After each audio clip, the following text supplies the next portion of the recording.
Hello friends, आपका मेरे channel पर स्वागत है। हम 10th क्लास का मैथ कर रहे थे। देखिए भाई, हम परिमेय संख्या के बारे में पढ़ रहे थे। कल 2 क्वेश्चन मैंने सिखाए थे। लास्ट का जो 3rd क्वेश्चन है वो भी आपका सेम है। इसमें भी आपको जो है वो परिमेय संख्या के बारे में ही करना है। आपको बताना है कि जो आपको दिया गया है वो आपकी एक परिमेय संख्या है या नहीं है। ठीक है, तो आपको मैंने कल बताया था परिमेय संख्या है, उसे अपरिमेय दिखाना है तो उसे परिमेय लेके चलिए, और परिमेय दिखाना है तो उसे अपरिमेय लेके चलिए, और उसे आप उसे जो है प्रूफ कर देंगे जल्दी से। तो देखिए, जैसे आपका 1/√2 दिया गया है। ठीक है, क्वेश्चन है ये आपका 1/√2। तो हमें सिद्ध करना है कि ये आपकी एक अपरिमेय संख्या है। तो इसे अपरिमेय संख्या करने के लिए हम मान लेते हैं कि ये आपकी क्या है, परिमेय संख्या है। फर्स्ट स्टेप आपका ये होगा, क्या मानना है, परिमेय संख्या है। ठीक है, फिर हम क्या कर लेते हैं, ए और बी ऐसे कोई दो एलिमेंट लेते हैं जो आपके क्या है, नॉट इक्वल टू 0 है, यानी कि वो क्या है, दोनों के दोनों सहअभाज्य है। यानी कि ए और बी जो है वो या तो खुद से डिवाइड होगा या फिर 1 से डिवाइड होगा। ठीक है, मतलब जैसे प्राइम नंबर होते हैं ना, वो मान लिए हमने इसके। ठीक है, तो ए और बी हमने ले लिया, तो जो आपका 1/√2 है वो इक्वल आ जाएगा किसका, ए बाय बी के इक्वल आ जाएगा। ए बाई बी के इक्वल आने पर हम यहाँ से एक चीज की वैल्यू निकाल सकते हैं, या तो आप ए की निकाल लीजिए या बी की। तो हम b/√2 कर लेते हैं, इक्वल टू आपका ए आ गया। ठीक है, क्लियर है इतना। तो अब इससे हम क्या कर सकते हैं कि जो मतलब b/√2 हो गया ना आपका, तो यहाँ से हम जो है वो इसका स्क्वायर करके भी आगे निकाल सकते हैं। लेकिन अगर आप स्क्वायर नहीं करना चाहते तो भी कोई जरूरी नहीं है। तो देखिए, जो ए और बी लेके चले थे हम, वो क्या लेके चले थे, एक पूर्णांक के रूप में लेके चले थे।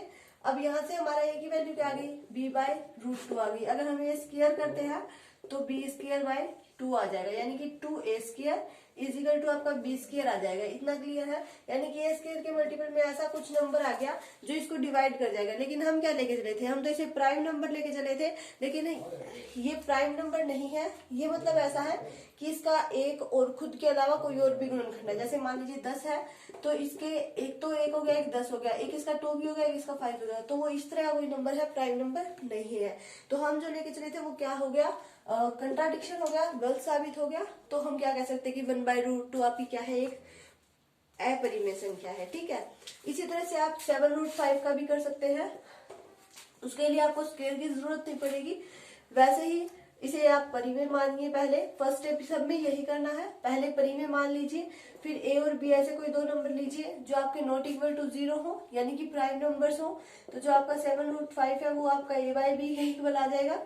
तो जो आपका जो √5 आएगा वो किसके इक्वल आ जाएगा, a/7b के। अब b के साथ हमें जो है वो एक ऐसा नंबर मिल गया जो इससे डिवाइड कर जाएगा। लेकिन हम क्या लेके चले थे कि ये आपका क्या है, एक प्राइम नंबर है, लेकिन प्राइम नंबर नहीं है क्योंकि इसका एक और भी गुणनखंड है, ये हमने दिखा दिया। तो जो हम लेके चले थे वो क्या हो गया, गलत साबित हो गया।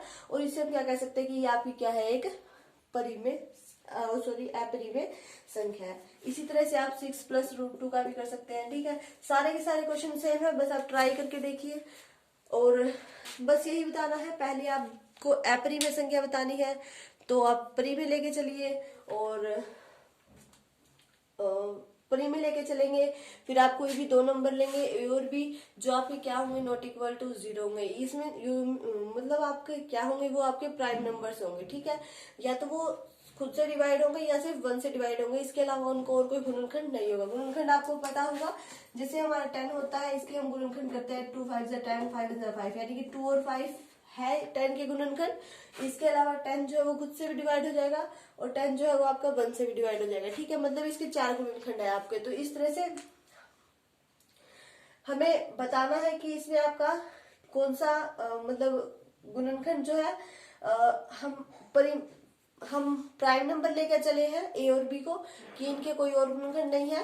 लेकिन हम किसी भी तरह स्क्वायर करके या फिर बिना स्क्वायर प्रूव होता तो बिना स्क्वायर इनका जो है वो एक और विशिष्ट गुणनखंड दिखा देते हैं, जिससे जो हम लेके चले थे कि ये एक परिमेय संख्या है वो कंट्राडिक्शन आ जाएगा, यानी कि गलत साबित हो जाएगा।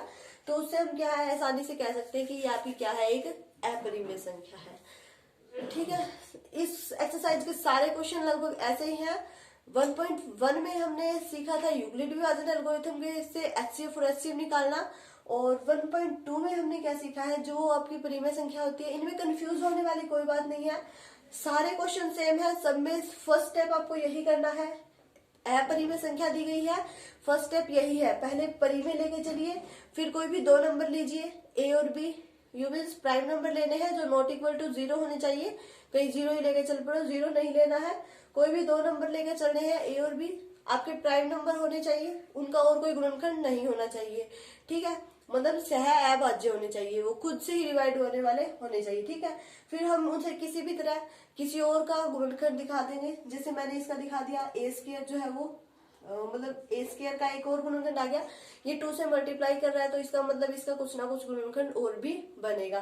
तो इस तरह से आप जो है वो दिखा देंगे, तो इससे आपका क्या साबित हो जाएगा कि जो आप लेके चले हो वो आप गलत लेके चले हो, और जो इसने दिया है वो ठीक है, यानी कि आप एक अपरिमेय संख्या जो है लेकर परिमेय अपरिमेय संख्या थी जिसे आप परिमेय लेके चले, लेकिन लास्ट में जाके वो आपको गलत साबित हो गया, तो वो कंट्राडिक्शन आ गया।